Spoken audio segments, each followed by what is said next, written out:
উলামা একরামের সাথে সম্পর্ক রাখার মাধ্যমে রাহমাতুল্লাহি ওয়া বারাকাতুহু।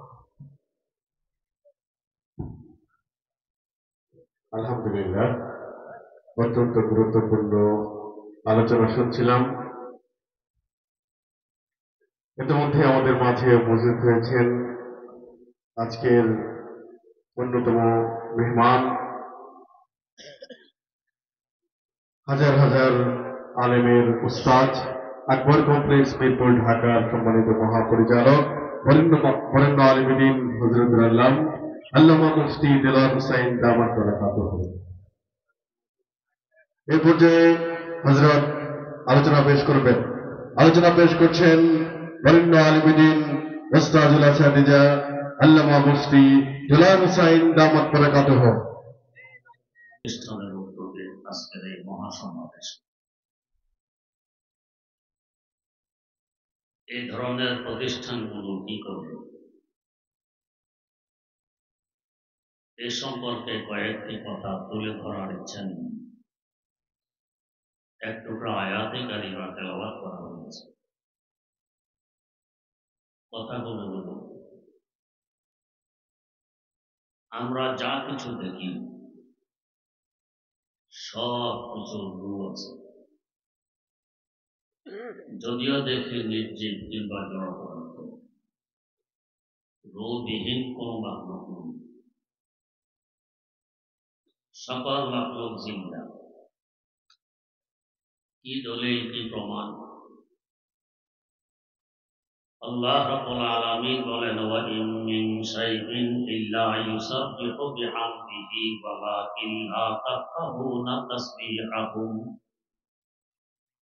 এমন কোন বস্তু নেই যে আল্লাহর প্রশংসা সহকারে তাসবিহের রটনা আছে, তবে তোমরা এদের তাসবিহ বোঝো না।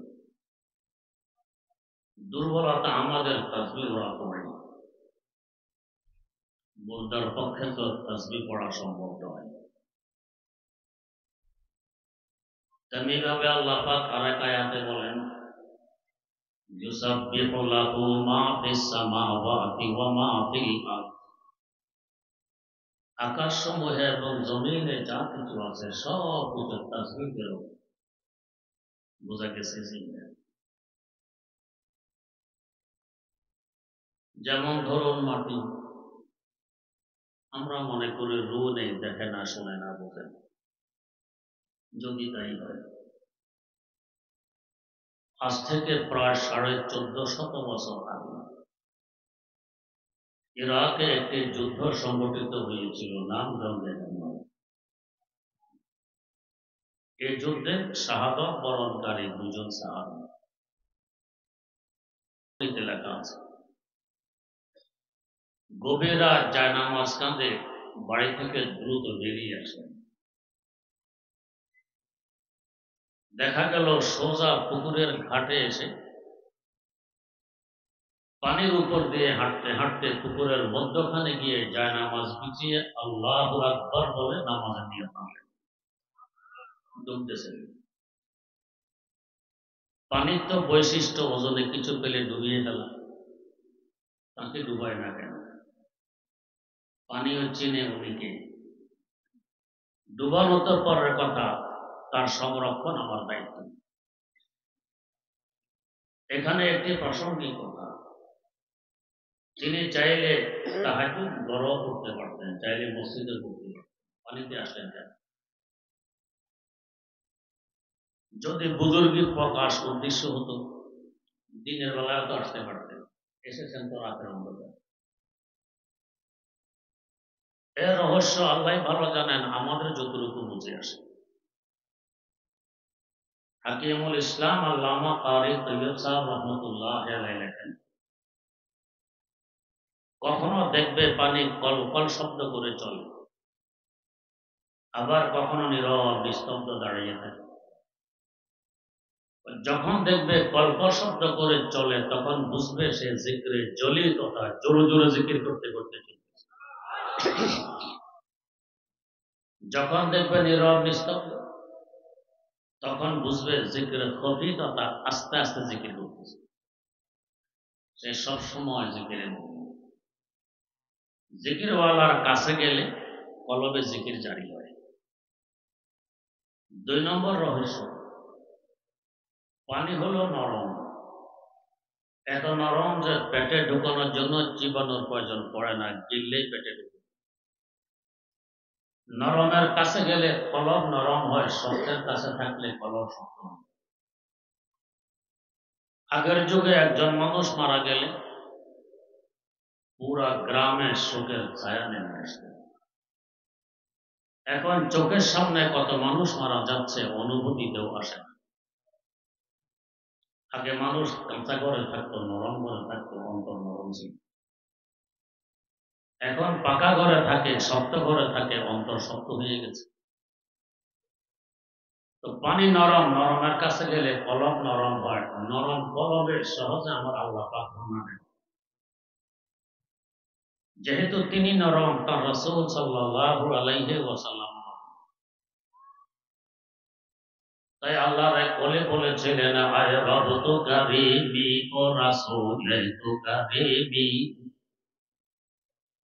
আয় রব তো কারীমি ও রাসূল তো কারীমি, সদ শুকর কে হাসতে মুমিয়ানে তো কারীমি, সদ শুকর কে হাসতে মুমিয়ানে তো কারীমি। আল্লাহ তুমি এক নরম মেহেরবান খোদা, তোমার হাবিব সাল্লাল্লাহু আলাইহি ওয়াসাল্লাম আরেক নরম মেহেরবান রাসূল। 2 নরমের মধ্যখানে আমি, আশা করে ফেলে দিতে পারবেন। যারা শক্ত নিষ্ঠুর এরা তাড়িয়ে দেয়, যারা নরম এরা বুকে জড়িয়ে ধরে। নরমের কাছে গেলে কলব নরম হয়, নরম কলবে সহজে আমার আল্লাহ বানান দেয়। তাই পানিতে গিয়ে নামাজ পড়ি। বাতাস আমরা দেখি, বাতাসের রু নেই, দেখে না, শোনে না, বোঝে না। যদি তাই হয়, হাকিমুল ইসলাম আল্লামা কারি তৈয়ব সাহেব রহমতুল্লাহ আলাইহি লেখেন, আল্লাহর এক ওলি যমুনা নদীর তীরে বসবাস করতেন। নাম ছিল শাহ দৌলা। উনি ওনার স্ত্রী একটি নড়বড়ে ঝুপড়ির মধ্যে বসবাস করতেন। একদিন জোরে সোরে তুফান আরম্ভ হয়, ঝুপড়ি এখনই উড়িয়ে নিয়ে যাবে। উনি আল্লাহ বিল্লাহ এবং স্ত্রী, কোনো বিচলতা নেই, পেরেশানি নেই, থাকবেই বা কেন। উনি তো বোঝেন আমি তো একজনের গোলাম। মনিব যেভাবে গোলামকে রাখতে পছন্দ করে, গোলামের শান এভাবে থাকতে পছন্দ করে। গোলামের শান হলো গার জিন্দা কুনে আকা এতু গর্ব খুশি পেদা এতু,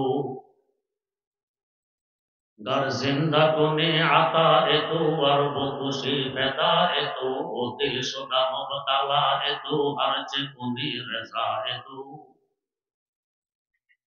আল্লাহ যদি জীবিত রাখেন আপনার অবদান, যদি মেরে ফেলেন আপনার জন্যই তো করবেন। এক ব্যক্তি গোলাম খরিদ করে জিজ্ঞেস করতেছে, বেটা তুমি কি খাবে? গোলাম জবাব দেয়, আপনি যা খাওয়ান। কি পড়বে? আপনি যা পড়ান। কোথায় থাকবে? আপনি যেখানে রাখেন। কি করবে? আপনি যা করান। বেটা তোমার নিজস্ব কোনো রায়, কোনো মতামত নেই? গোলাম জবাব দেয়, নিজস্ব রায় আর মতামত থাকলে গোলাম হলেন কি না?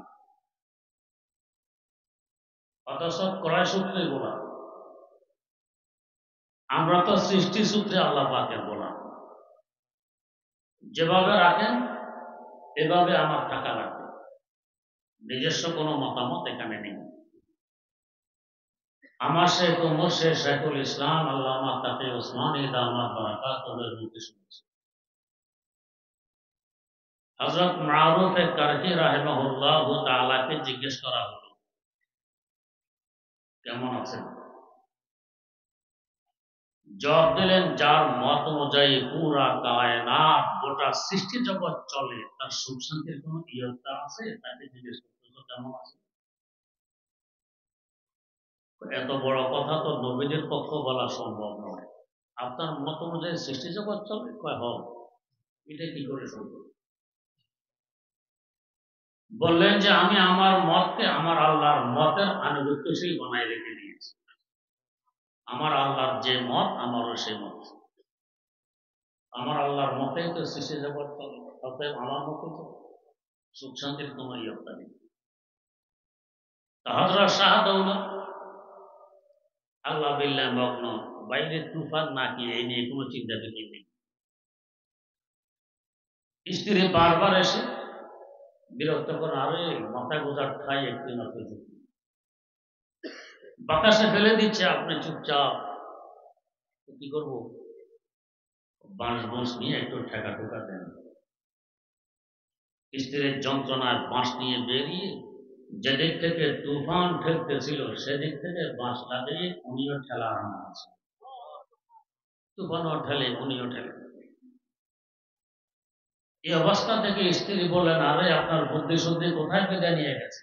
কি তুফানও ঠেলে, আপনিও ঠেলেন, চুপটি যদি আধা ঘন্টা পরে পড়তো, এখন তো আধা ঘন্টা আগেই পড়তো। কি করবো, উল্টা দিক থেকে বাঁশ লাগাই ঠেলুন। আল্লাহ বলে শাহদৌলা জবাব দিলেন, আমি আমার আল্লাহর সাথে হাত ধরবো? আমার আল্লাহ যে দিকে শাহদৌলা সেদিকে। বলতেছেন আর ঠেলতেছেন, আমার আল্লাহ যে দিকে শাহদৌলা সেদিকে। তুফানও ঠেললো, উনিও ঠেললেন। আশেপাশের ঘর বাড়ি তো মেসমার হয়ে গেছে, শাহদৌলা নড়বড় চুপে কিছু ঘটলো না। বোঝা গেছে বাতাস বোঝে, এই ঝুপড়ি গুড়িয়ে নেওয়াটা দূরের কথা, তার সংরক্ষণ আমার দায়িত্ব। বেশি দূরের কথা নয়, আমাদের বাড়ি কুমিল্লা জেলা লাকসাম থানা। লাকসাম শহরের একটু পূর্ব দিকে আমার খালুর বাড়ি, নাম ছিল জনাব মাওলানা আজিজুল্লাহ রহমতুল্লাহ। দেওবন্দ থেকে লেখাপড়া করে এসেছেন বাড়ি, এসে দেখতেছেন তার গ্রামে রূপবানের গান হবে। রূপবানের গান কি আমিও বুঝি না। খালু নতুন নতুন লেখাপড়া করে এসেছেন দেওবন্দ থেকে। জুমার দিন মসজিদে ওয়াজ করলেন, এগুলো জায়েজ নেই, হারাম, করতে দেওয়া যাবে না। কিছু লোকজন দাঁড়ায় গেল যে হুজুর আজকে মাগরিবের পরে শুরু হবে না, আপনি আসবেন, আমরা আছি, প্যান্ডেল ভেঙে দেব, গান করতে দেব না। খালু তো বড় খুশি, লোকজন পাওয়া গেছে, গান আর হবে না। বাড়ি ফেরার একটু পর এক লোক এসে বলতেছে, হুজুর যারা দাঁড়াইছিল প্যান্ডেল ভাঙার জন্য আপনাদেরকে চিনেন? আমি তো বহুদিন দেশের বাইরে, আমি তো চিনি না। এরাই তো গানের আয়োজন, এরা এখন মিটিং করেছে, আমি সে মিটিং থেকে উঠে এসেছি। সিদ্ধান্ত নিয়েছে মৌলভীকে আসতে দাও, হাত পা বেঁধে রেখে তার সামনে নারী দিয়ে গান বাদ্য করাবো, নারীকে নাচাবো, দেখি মৌলভী সত্যি কি করে। হুজুর আপনি গেলে আপনাকে বেইজ্জত করবে, আপনি যাবেন না। হুজুরের মনটা ভেঙে গেল। আসার পরে ঘরে এসে আমার খালাকে বললেন, আমাকে একটি মশারি দাও। মশারি নিয়ে আরেক ঘরে ঢুকলেন, বলে গেলেন, কেউ যদি আমার খোঁজে আসে বলবে যে আসর পর ঘর থেকে বেরিয়ে গেছেন, ঘরে আর আসেন, এই ঘরে যে আছে এটা বলবেন। ওই ঘরে ঢুকে দুয়ার জানালা বন্ধ করে দিলেন। এরপর কি করেছেন খালু জানেন, খালুর আল্লাহ জানেন। মাগরিবের পর ওরা তো অপেক্ষা, মৌলবী আসবে, হাত পা বেঁধে রেখে নারী নাচাবে, গান গাওয়া। মৌলবী তো আসতেছে না। লোক পাঠাইলো যে মৌলবীকে ডেকে নিয়ে আসো। লোক বাড়ি এসে আমার খালাকে জিজ্ঞেস করে, হুজুর কই? হুজুর তো আসরের পর বেরিয়ে গেছেন ঘর থেকে, হাত করে ঢুকেন। কিছুক্ষণ অপেক্ষা করে যখন দেখে হুজুর নেই, তারা গান বাদ্য শুরু করে দেয়। মৌলবীর শক্তি কি করবে? এর মধ্যে ঘূর্ণিঝড় আরম্ভ হয়। এমন ঘূর্ণিঝড় টিউবওয়েলকে মশায় ভেঙে উড়াই নিয়ে গেছে। মানুষের ঘরের চালের টিন যে উপরে উড়েছে, বিদ্যুৎ যখন চমকে তখন 15 কিলোমিটার দূর থেকে দেখা গেছে টিন আকাশে উঠেছে। হালের বলদ নিয়ে পার্শ্ববর্তী গ্রামের তাল গাছের আগায় তুলেছে। কবিতাও চেপেছিল জব্বর মিয়ার হালের বল তাল গাছে আগা। কেমন কম্পিটিশন, মেসমার হয়ে গেল পুরো এলাকা। পরের দিন আমার বড় ভাই দেখতে গেলেন খালুর কি অবস্থা, খালার কি অবস্থা। ভাই বলেন ওখানে গিয়ে দেখি সব সমান, ঘর বাড়ি কিছু নেই, মধ্যখানে একটি বাড়ি দেখা যায়। আল্লাহ জানে খালু খালার কি অবস্থা। ওই বাড়িতে উঠে গিয়ে দেখি এটাই আমার খালুর বাড়ি। আশেপাশে কয়েক মাইল ব্যাপী কিয়ামত বরপা হয়ে গেছে। এই বাড়ি একটা কলা গাছও ভাঙলো না, অথচ এইটার মধ্যখানে। বোঝা গেছে বাতাসও দেখে শুনে বোঝে যে এই বাড়িটা পুরানো যাবে না, রু আছে বাতাসও কিনবে। তেমনি ভাবে আগুন, আগুনের রু নেই, দেখে না, শোনে না, বোঝে না। যদি তাই হয়, শাইখুল হাদিস আল্লামা জাকারিয়া রহমতুল্লাহ আলাইহি লিখেছেন তারিখে মাশায়েখে চিশত নামক কিতাবে। হযরত মুঈনুদ্দিন আজমিরি রহমতুল্লাহ আলাইহির পীর খাজা ওসমান হারুনি রহমতুল্লাহ আলাইহি কোথাও যাচ্ছেন, ওয়াজ নসিহত করবেন। পথিমধ্যে দেখতেছেন কিছু লোকজন আগুন জ্বালাইয়ে আগুনের পূজা করতেছে। কেউ রুকু করে, কেউ সিজদা করে, কেউ তওয়াফ করে।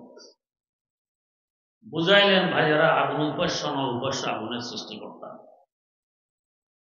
এরা বলছে আমাদের বাপদাদা 14 গোষ্ঠী আগুনের পূজা করে আসছে, তোমার একার কথা আমরা ছেড়ে দিই। তার মানে বহু বছর যাবৎ আগুনের পূজা করতেছ, যুগ যুগ থেকে। তাহলে এতদিনে তো আগুন তোমাদের উপর সদয় হয়ে যাওয়ার কথা। একটি আঙ্গুল আগুনের ভিতরে ঢুকাও, যদি দেখো আরাম লাগে, ঠিক আছে, পূজা করো, পূজার কাজে লেগে গেছে, পূজার বিনিময়ে আগুন তোমাদের উপর সদয় হয়ে গেছে, নিষেধ করবো না। আর যদি দেখো আরামের পরিবর্তে গরম লাগে, জ্বলে যাচ্ছে, এই যুগ যুগের পূজা সব জ্বলে গেল, লাভ হইল। এরা বলছে তাহলে আপনি একটি আঙ্গুল ঢুকান দেখি, আপনার সৃষ্টিকর্তা আপনাকে রক্ষা করে দিন। আল্লাহর ওলি বললেন আঙ্গুল ঢুকাবো না নিজেই ঢুকেব। ঈমান কত মজবুত, কি আস্থা আমার আল্লাহর উপর। এই কথা বলে ঢুকে পড়লেন আগুনের ভিতরে। কিছুক্ষণ ঘুরে ফিরে বেরিয়ে আসলেন একটা পশমের জন্য। বোঝা গেছে আগুনের রু আছে, দেখে শুনে বুঝে যে কে আমার ভিতরে জ্বালানো তো করার কথা, হেফাজত আমার দায়িত্ব। তেমনি ভাবে আপনাদের অজানা নেই, আল্লাহর খলিল সাইয়্যিদানা হযরত ইব্রাহিম আলা নবিয়িনা ওয়া আলাইহিস সালাতু ওয়াস সালাম, আল্লাহর দুশমন কমবক্ত নমরুদ তাকে আগুনে নিক্ষেপ করে। হযরত জিবরিল আমিন আলাইহিস সালাম আল্লাহ পাকের দরবারে গিয়ে বলেন, আল্লাহ, দুনিয়াতে একমাত্র মানুষ আপনার তৌহিদের পতাকাবাহী আপনার খলিল ইব্রাহিম, তার সাথে আপনার দুশমন নমরুদের এই আচরণ, এটাকে সহ্য করা যায়? আল্লাহ একটু অনুমতি দিন, আগুনগুলো তুলে নিয়ে নমরুদের মাথায় ঢেলে দিন। আল্লাহ পাক বললেন, জিবরাইল, যার ব্যথায় ব্যতীত হয়ে আমার কাছে অনুমতি চাইতে এসেছে, তাকে গিয়ে একটু জিজ্ঞেস করে দেখো তিনি কি বলেন। নমরুদ আল্লাহর খলিলকে আগুনে ফেলে আল্লাহ পাক অপেক্ষায় আছেন, খলিল পরীক্ষায় পাশ করেন কি ফেল করেন। आग है औलाद इब्राहिम है नमरूद है, आग है औलाद इब्राहिम है नमरूद है, फिर किसी को क्या किसी का इम्तिहान मकसूद है। जिब्रील आमीन ছুটে আসলেন খলিলের কাছে। একমাত্র তৌহিদের পতাকাবাহী মানুষ আপনি, আপনার সাথে আল্লাহর দুশমন নমরুদের আচরণ, এটাকে সহ্য করা যায়? একটু অনুমতি দিন, আগুনগুলো তুলে নিয়ে নমরুদের মাথায় ঢেলে দিন। এমন সুযোগ আমাদের সামনে আসলে কি বলতেন? হুজুর আর দেরি করার কি কাজ, তাড়াতাড়ি কাজ সেরে ফেলুন, জগৎবাসী বুঝবে আমি যে বিশ্ব ওলি, দুনিয়াবাসী টের পাবে আমি যে সুফি সম্রাট। বাস্তবে যারা ওলি তারা লুকিয়ে থাকার চেষ্টা করেন, ডুবুরা পিঠের নামই সুফি সম্রাট। খলিল জবাব দিলেন, জিবরাইল, যার কারণে আমাকে নমরুদের আগুনে আসতে হয়েছে তিনি দেখেন না আমার কি অবস্থা, আপনার কাছে সাহায্য চাইতে হবে কেন? বেখতর কূদে পড়া আতিশে নমরুদ মে ইশক, बेखतर कूद पड़ा आतिश नमरूद में इश्क, अक्ल है महवे तमाशा ए लबे बानो अभी, पुख्ता होती है अगर मुस्लिहतन देश को अक्लो, इश्क हो मुस्लिहतन देश अगर आनो अभी, इश्क फरमूदा इकासद से सुबगाम अमल, अकल समझी ही नहीं माना ए पैगाम अभी, अकल समझी ही नहीं माना ए पैगाम अभी।